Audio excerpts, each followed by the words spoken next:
तुम्हारा बेटा बहरा तुमसे ज्यादा समझदार है। ये नहीं चाहता कि तुम घर बार महल्ला अपराधी छोड़कर यहां से जाओ। हालांकि तुमने खून के रिश्तों का बिल्कुल पास नहीं रखा। यकीन जानो, ये अगर घर पे आके मिन्नत समाजत नहीं करता ना, तो मैंने तुम्हें जिंदगी भर के लिए मरा हुआ समझ लिया था। भाईजान,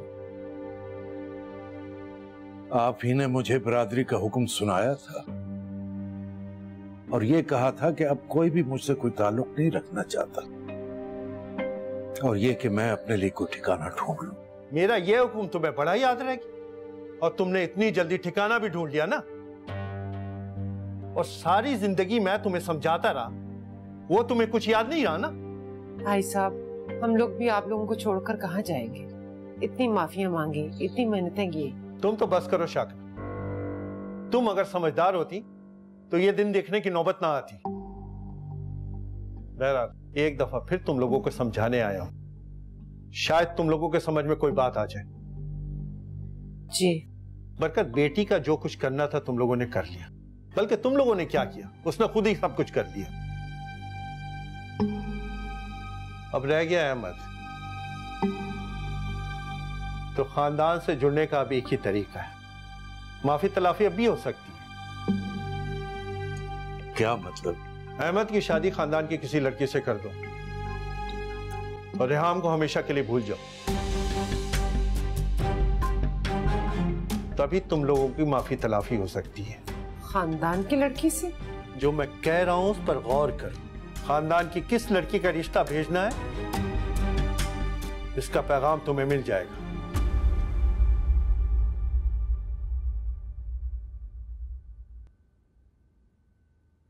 बेटा, तुम बिल्कुल फिक्र मत करो, अभी तुम्हारे सर पर मैं हूं सलामत। तुम्हारे बाप को तुम्हारे साथ कोई ज्यादती नहीं करने दूंगा। ये घर तुम्हारा है, तुम ही इसके वारिस हो।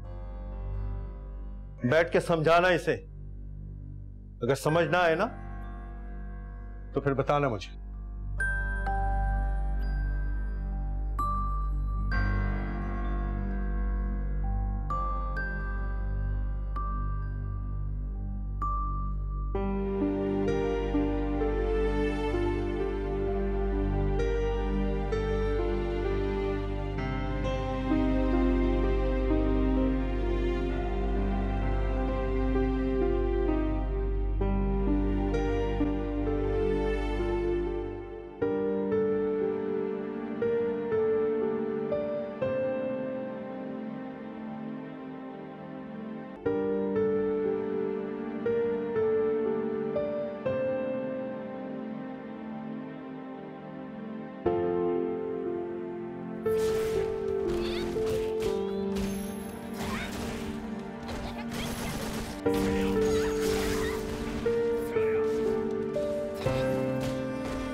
ये अच्छा है, आके अपना हुक्म सुना दिया।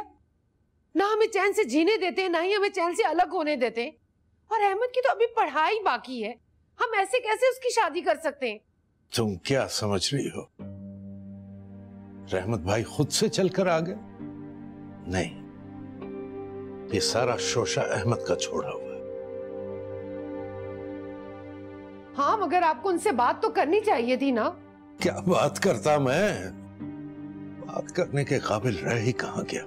अब तो बस सुनना है, जिसका जो चीजा है आके सुना जाए। ठीक? पता नहीं मेरे घर को किसकी नजर लग गई है। सब कुछ बिखर कर रह गया। इसीलिए तो मैं कुछ समेटने की कोशिश भी नहीं कर रहा। जो हादसा गुजर गया है उसके बाद अब जो भी होता रहे मुझे कुछ फर्क नहीं पड़ता। मेरी बच्ची पता नहीं किस हाल में होगी, कोई जाके रेहाम की खबर ही ले आए। मैं खुद जाती हूँ। ऐसा सोचना भी मत, और ना ही उन लोगों से किसी भलाई की उम्मीद रखना। अब बस सिर्फ दुआ का हक रह गया है तुम्हारे पास, वो कर लो।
अंदर बहुत घुटन हो रही थी। इस घर का कोई कोना तुम्हारी घुटन को खत्म नहीं कर सकता।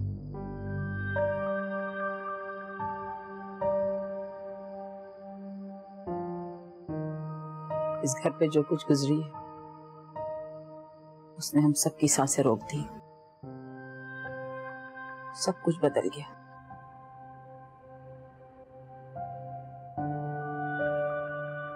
आशिर का ये रूप तो इससे पहले मैंने कभी नहीं देखा। मेरा आशिर कभी भी ऐसा नहीं था।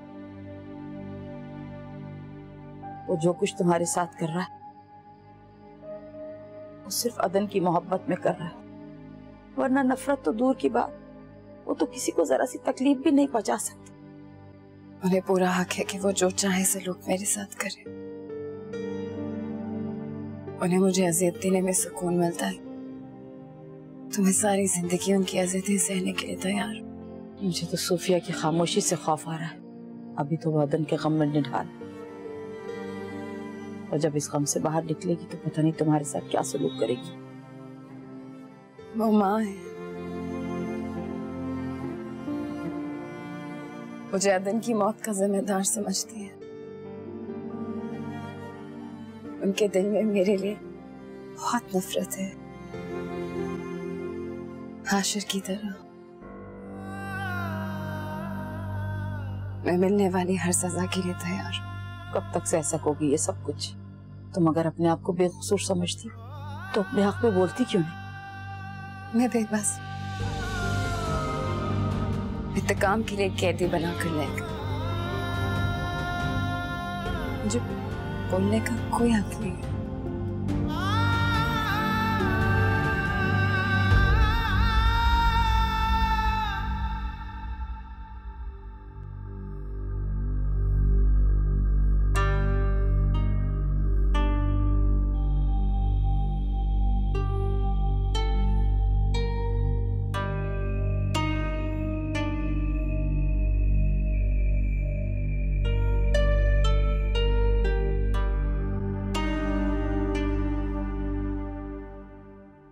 तुम्हारी बर्दाश्त खत्म हो जाएगी, लेकिन अदन का गम खत्म नहीं होगा। तुम अगर खुद को बेकसूर समझती हो, तुम्हें आशिर से बात करनी चाहिए, सूफिया को समझाना चाहिए। तो अगर तुम ऐसा नहीं करोगी तो उनका जुल्म बद से बदतर होता जाएगा।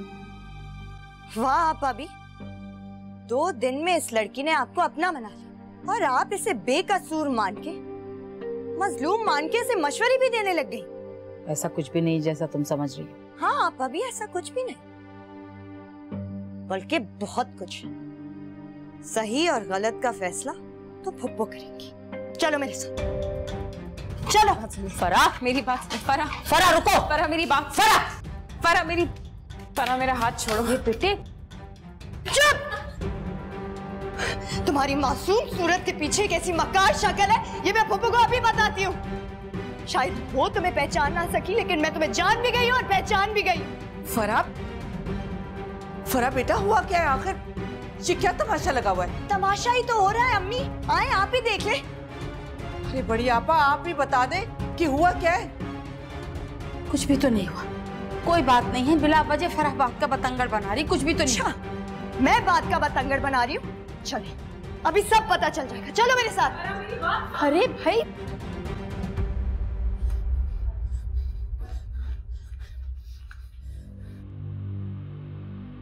फुप्पो मेरी बात का बुरा मत मानिएगा, लेकिन पहली गलती आशिर ने इसे इस घर में लाकर की, और दूसरी गलती आपने की जो इसको आपा भी के कमरे में रहने की इजाजत दी थी। नहीं, ऐसी कह रही है तुम्हें परेशान करने के लिए। बड़ी आपा फराह बात कर रही है ना, उसे बात करने दे। हाँ फराह खुल के बताओ आपा को क्या हुआ था। होना क्या था, पता नहीं क्या क्या कहानियां बताई हैं इसने आपा भी को, क्या क्या झूठ बोल दिए हैं इसने, जो आपा भी इसकी हमदर्द बनी बैठी हुई थी। आपको पता है क्या कह रही थी मुझसे? मैं अपनी आंखों से देख के आ रही हूं। कह रही थी कि एक दफा सूफिया और आशिर के सामने रो के अपनी बेगुनाही साबित कर दो, कह दो कि तुम बेकसूर हो और सारा कसूर अदन का था। नहीं, ऐसी कोई बात नहीं मैंने की। बड़ी आपा प्लीज फराह को बात करने दे। हम सब शॉक्ड हैं सबूर, ऐसा कैसे हो सकता है? रिहाम ऐसा कैसे कर सकती है? सारा मैंने तुम्हें इसलिए फोन किया है क्योंकि रिहाम से मेरी बात ही नहीं हो पा रही, उसका फोन बंद है। तो तुम क्या चाहती हो? मैं आशिर के घर जाऊं रिहाम से मिलने? नहीं, तुम पहले रिहाम के घर जाओ और उसकी अम्मी से मिलो, पता करो कि शादी हुई कैसे। मतलब वो लोग तो रिहाम को अदन का कातिल समझते थे। अच्छा ठीक है, मैं जाती हूँ वहाँ। ठीक है, थैंक यू। मुझे अपडेट कर देना please. You welcome, bye. Okay bye.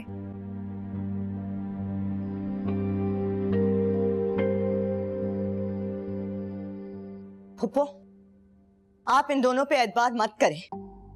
आपा फराह बिल्कुल ठीक कह रही है, इस वक्त आपको अपनों पर भरोसा करना चाहिए न कि गैरों पर। बड़ी आपा मुझे आपसे ये उम्मीद नहीं थी। सोफिया अभी तो तुमने मेरी कोई बात सुनी ही नहीं। बस करें आपा भी, अब सफाइयां देने की कोई जरूरत नहीं है। जो कुछ मैं सुन के आई हूँ, अगर फुप्पो सुन लेती तो पता नहीं उनका क्या हाल होता। खुदा के वास्ते बड़ी आपा कुछ तो लिहाज क्या होता। आपा ने हमेशा आपको अपनी बहन की जगह समझा, हर तरह से आपका ख्याल किया, और ये सिला दिया है आपने एक रात में उस लड़की की बन गई जिसने आपा के कलेजे पे हाथ डाला। हमारे अदन की कातिल है ये लड़की। तुम माँ बेटी जितने चाहे इल्जाम लगा लो मुझ पर, जो दिल चाहे कहो। बड़ी आपा बस आप इसे अपने कमरे से बाहर निकाल दें। पर सोफिया तुम्ही ने तो कहा था इसे अपने कमरे में रख लो। गलती हो गई, माफ कर दीजिए, वरना इस लड़की की औकात कहाँ कि इस कमरे में क्या घर के किसी कमरे में भी रहे। इसे हम कमरों में आराम करने के लिए नहीं लाए। आप इसकी फिक्र छोड़ दें, इसे मेरे हवाले कर दें, मैं इसे ठीक करके रहूंगी। चलो चलो तुम यहाँ से चलो, मैं तुम्हें तुम्हारी औकात दिखाती हूँ। बहुत दिमाग खराब हो चुका है ना, चलो चलो, बहुत ऐश कर लिया तुमने कमरों में, मैं तुम्हें बताती हूँ कि तुम्हारी औकात।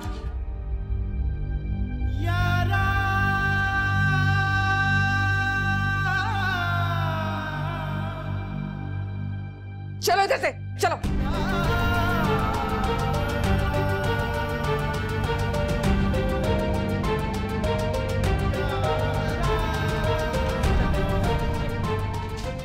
ये है तुम्हारी औकात, समझी तुम? अब तुम्हें यहीं रहना है और यहां से बाहर निकलने की कोशिश मत करना। और हाँ, कोशिश करना कि तुम्हें यहीं मौत आ जाए।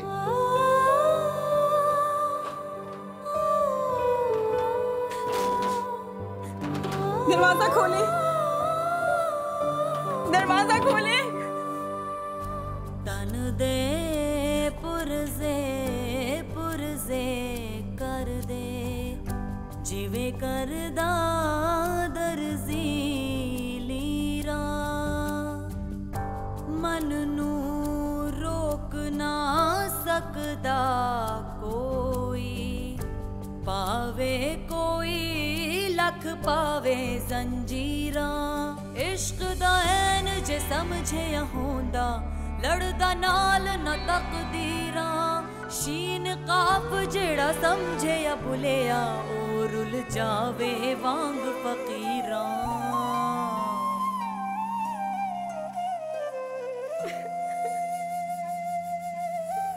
हाल मेरा तू जाने है रब्बा, दर्द सी जिंदगी है क्यों।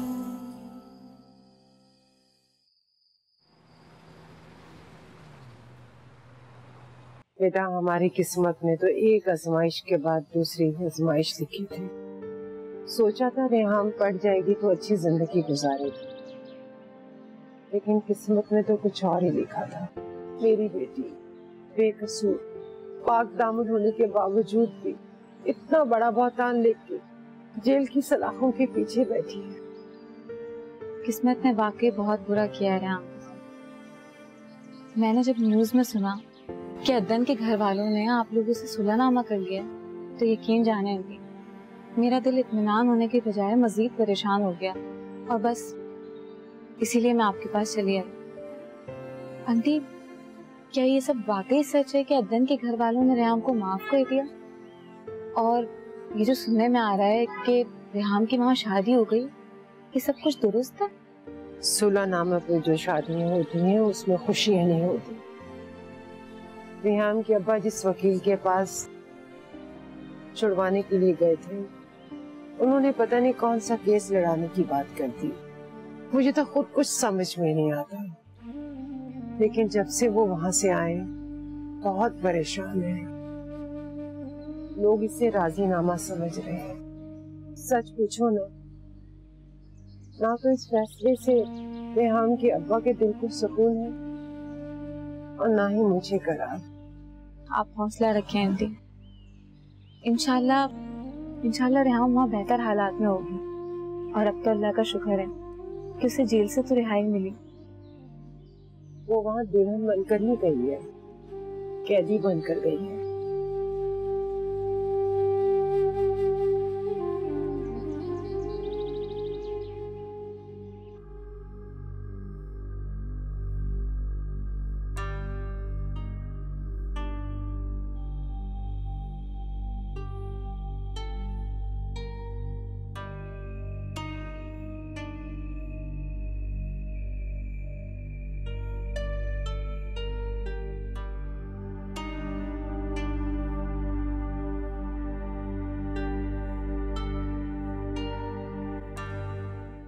अच्छा आंटी, मैं चलती हूँ, आप अपना ख्याल रखिएगा। तुम भी अपना ख्याल रखना बेटा। अल्लाह हाफिज। खुदा हाफिज। सुनो बेटा। जी आंटी। तुम्हारा आशिर के घर में आना जाना है? जी कभी कभी। बेटा मेरा एक काम कर दोगी? जी जरूर, क्या काम है? तुम आशिर के घर जाके रेहान को देखा होगी, वो कैसी है, किस हाल में है वो। ठीक है आंटी, मैं जाऊंगी रेहान से मिलने। आप ऐसा करें, मुझे अपना कांटेक्ट नंबर दे दें ताकि मैं रेहान से आपकी बात करवा सकूं। बेटा तेरे पास तो मोबाइल नहीं है।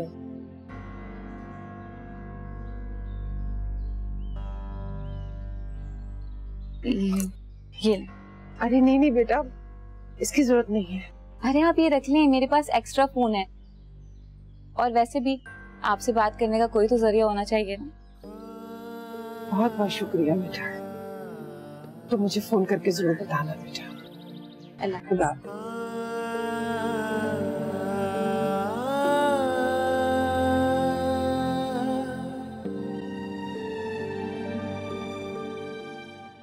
हाँ सबूत, तुम फोन क्यों नहीं उठा रही थी? यार जिस वक्त मुझे तुम्हारा मैसेज मिला मैं शाकरा आंटी के साथ थी। अच्छा क्या कहा उन्होंने? यार मुझे तो यहाँ मामला कुछ ठीक नहीं लग रहा। जिस बात की खुशफहमी थी हमें, चलो अच्छा हुआ रेहाम और आशीष की शादी हो गई, लेकिन यहाँ तो हरगिज ऐसा नहीं हुआ। मगर सेटलमेंट हुई है सारा, और सेटलमेंट तो लड़ाई झगड़े को खत्म करने के लिए होती है ना। और फिर आशीष रेहाम को इतने अरसे से जानता है, मोहब्बत करता है उससे। लेकिन मुझे नहीं लगता कि शादी में आशीष की मोहब्बत का कोई अमल दखल है। यार ये तो सीधा सीधा खून बहा है। जैसे पंचायतियों के फैसले नहीं होते कि कत्ल के बदले सुलह के लिए वो अपनी बहन बेटियों को कुर्बान कर देते हैं। यार तुम रेहाम और आशीष से मिले बगैर इतनी बड़ी बात कैसे कह सकती हो? सबूत तुम्हें पता है शाकरा आंटी क्या कह रही थी कि रेहाम वहाँ दुल्हन नहीं कैदी बनकर गई है। मैं भी आशीष के घर जा रही हूँ ताकि हकीकत तो मालूम हो सके। अच्छा देखो, जो भी अपडेट हो ना तुम मुझे फौरन बताना। तुम्हें पता है मैं इधर कितनी परेशान हूँ। हाँ हाँ तुम बेफिक्र रहो। Okay take care. Okay bye.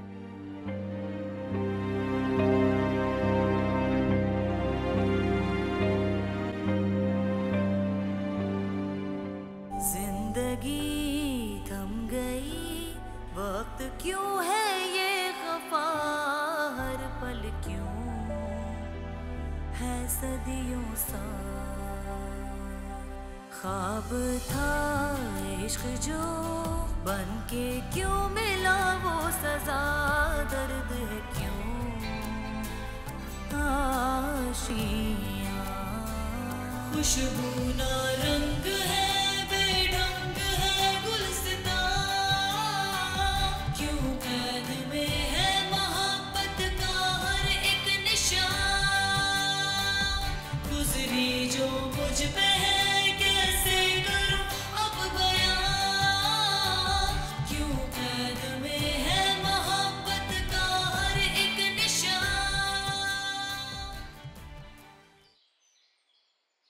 कैसी 2 टके की इज्जत कर दी तुम्हारे सामने उन माँ बेटियों ने मेरी।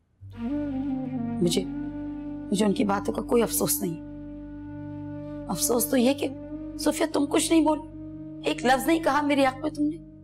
तो सोच भी कैसे सकती हो कि मैं तुम्हारे और आशीष के खिलाफ आवाज बनाऊंगी? मैं क्या समझती, मुझे अदन के जाने का दुख नहीं है कि? मैंने ही कब कहा? तो फिर उनकी जुबान क्यों नहीं रोकी, क्यों नहीं मना किया उनको? शायद उन्हें भी कोई गलतफहमी।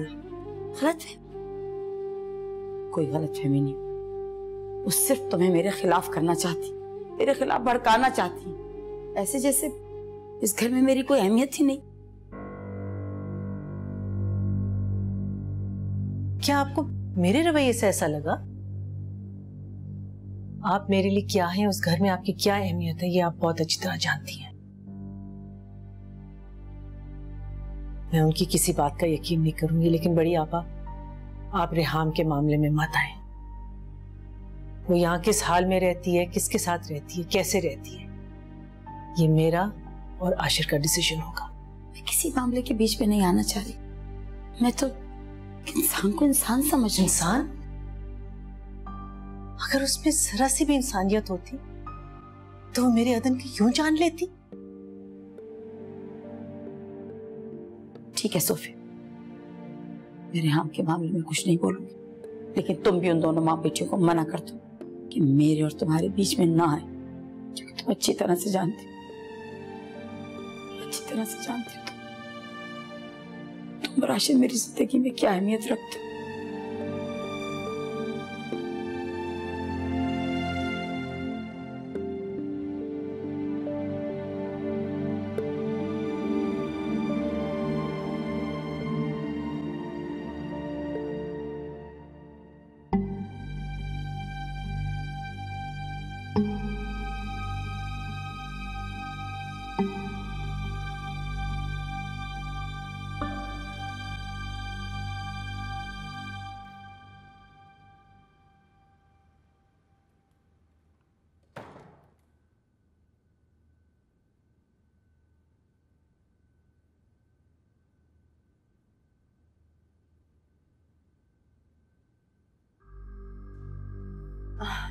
आप कौन? मैं आशिर की फ्रेंड हूँ। अच्छा, लेकिन आशिर तो घर पे नहीं है। अच्छा, मुझे सोफिया आंटी से भी मिलना था। वो अदन की ताज़ियत के लिए। अच्छा, आप आए, बैठे ड्राइंग रूम में, मैं पप्पू को बुला के लाती हूँ। हारून, मेक श्योर इस प्रेजेंटेशन की एक कॉपी हर टीम मेंबर को मिल जाए, ठीक है? And if there are any queries just get back to me. जी सर। सर ये क्या? ये फाइल गो थ्रू कर लें। ये क्या? मैडम ने प्रोजेक्ट अदन साहब के नाम से शुरू किया था। उसकी जो पहली कंसाइनमेंट हम भेज रहे थे उन्हीं की डिटेल्स हैं। अदन साहब के नाम से पहली कंसाइनमेंट थी जो जा नहीं सकी, अब भेज रहे हैं।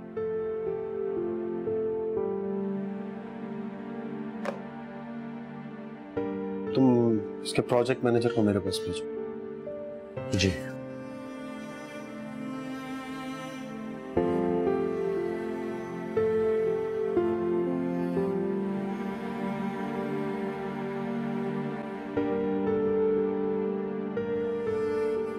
प्लीज भाई, मम्मा से बोले ना वो मेरी पॉकेट मनी बढ़ा दें। क्यों? पहले क्या कम मिलती है तुम्हें पॉकेट मनी? समझा करे ना भाई, मैं बड़ा हो गया हूँ, मतलब मेरे भी कुछ पर्सनल एक्सपेंडिचर्स हैं और मम्मा जितने पैसे देती हैं उसमें कोई गुजारा नहीं हो पाता मेरा। जाहिर है रोज आउटिंग, दोस्तों के साथ सैर सपाटे, एक्सपेंडिचर्स तो बढ़ेंगे।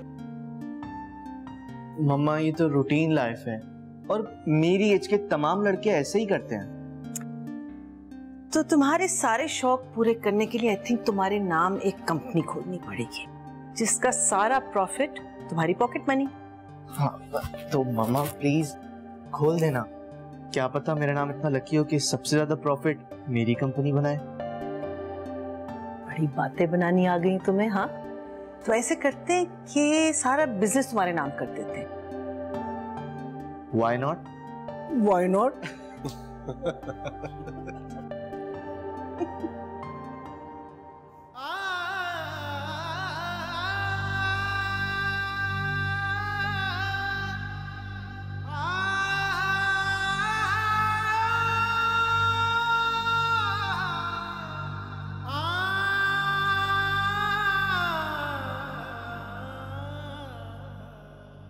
अल्लाह की रजा पे हमें सब्र तो करना ही पड़ता है। हाँ मैं आपका दुख समझ सकती हूँ, हौसला रखें आप।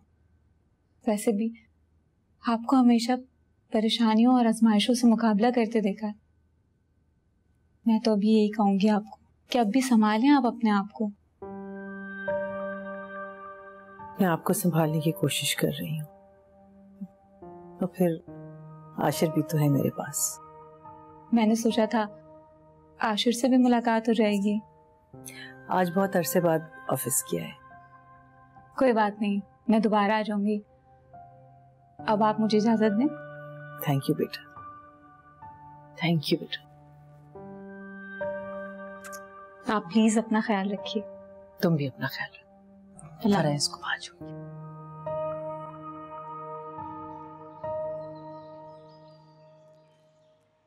खुदा हाफिज़। खुदा हाफिज़।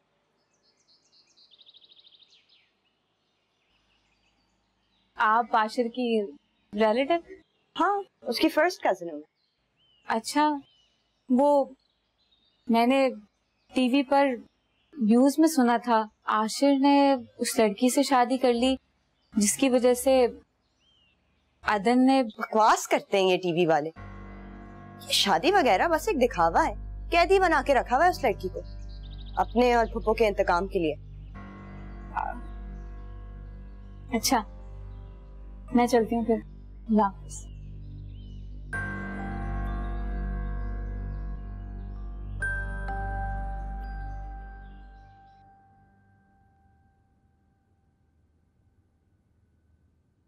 पता नहीं कहाँ से आ गई है आशिर की दोस्त और फुप्पो की हमदर्द। तो ऐसा क्या हो गया है?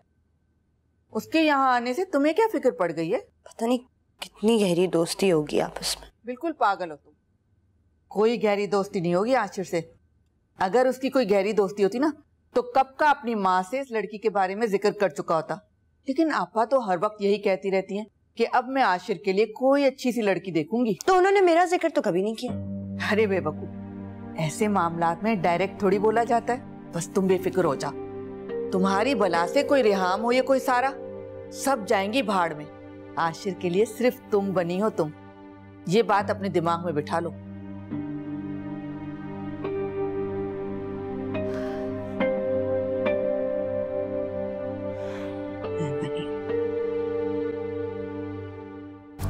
तन दे पुरजे पुरजे कर दे, जिवे करदा दर्जी लीरा, मन नू रोक ना सकदा कोई, पावे कोई लख पावे जंजीरा। इश्क दा ऐन जे समझे होंदा, लड़दा नाल न तकदीरा। शीन काफ जेड़ा समझे या भुलिया, ओ रुल जावे वांग फकीरा।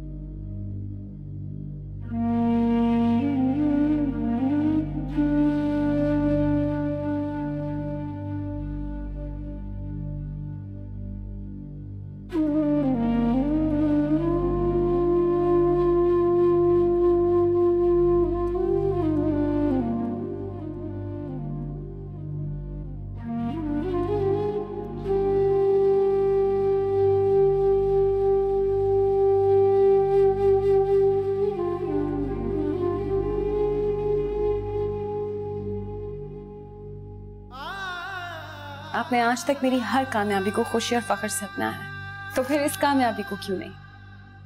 या आपके लिए भी बेटी की कमाई एक अना का मसला बन गया? नहीं नहीं बेटा, ऐसा सोचना भी मत लाओ इधर। तुम मेरा फख्र थी और तुम मेरा हमेशा फख्र रहोगी, बल्कि अब तो तुम मेरा गुरूर भी हो।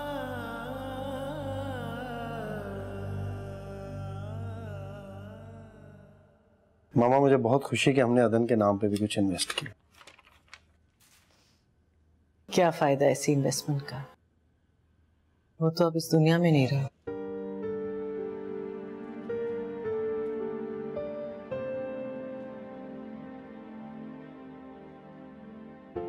माँ, मैंने सोचा है कि अदन के नाम पर एक वेलफेयर फाउंडेशन भी बनाऊं। और हाँ, आज पहली बार एक फैसला किया मैंने आपके मशवरे के बाद। आज से हमारा सारा बिजनेस अदन एंटरप्राइजेस के नाम से चलेगा और उन सब का 10% जो है वो मैं अदन वेलफेयर फाउंडेशन पे खर्च करूंगा।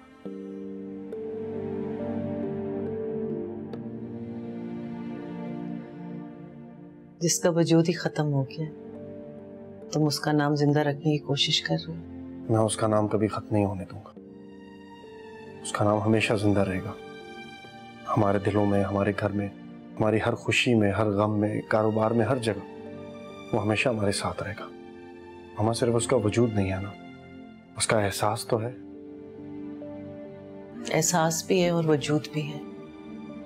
तुम्हारी सूरत, अगर तुम मेरे पास रहोगे तो अदन मुझसे दूर होकर भी मेरे करीब रहेगा। मामा, मैं हमेशा से आपके साथ हूँ और आपके साथ ही रहूंगा, बस आप ये यकीन कर लें। और प्लीज खुद को संभालें। आपको इस हालत में देखता हूँ तो मेरा हौसला टूटता है। चलें अब आराम करें, बहुत देर होगी।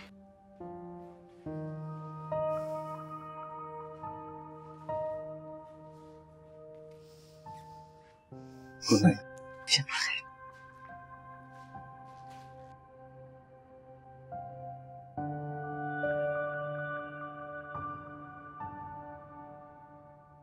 क्या है उसके साथ? करना क्या है? आज तो मैंने आशिर की नाम निहाद बीवी को ठिकाने ही लगा दिया। क्या किया है? कुछ खिला पिला तो नहीं दिया? खत्म ही तो नहीं कर दिया उसे? खत्म भी कर दूंगी उसे, जिंदा कहाँ रहने दूंगी।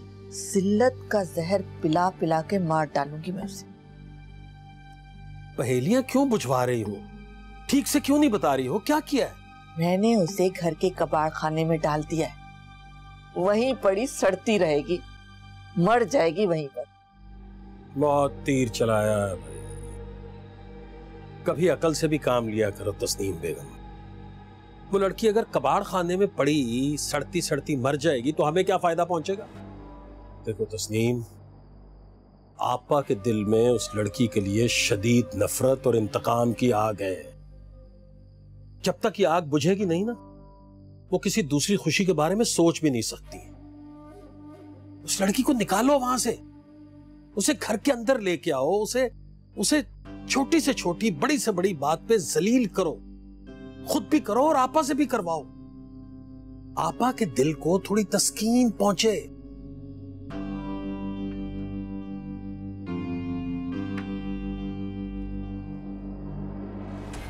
बात तो वाकई आपकी ठीक है, आप फिक्र मत करें, बस देखती जाइए कि सुबह मैं उस लड़की के साथ क्या करती हूँ। हाँ,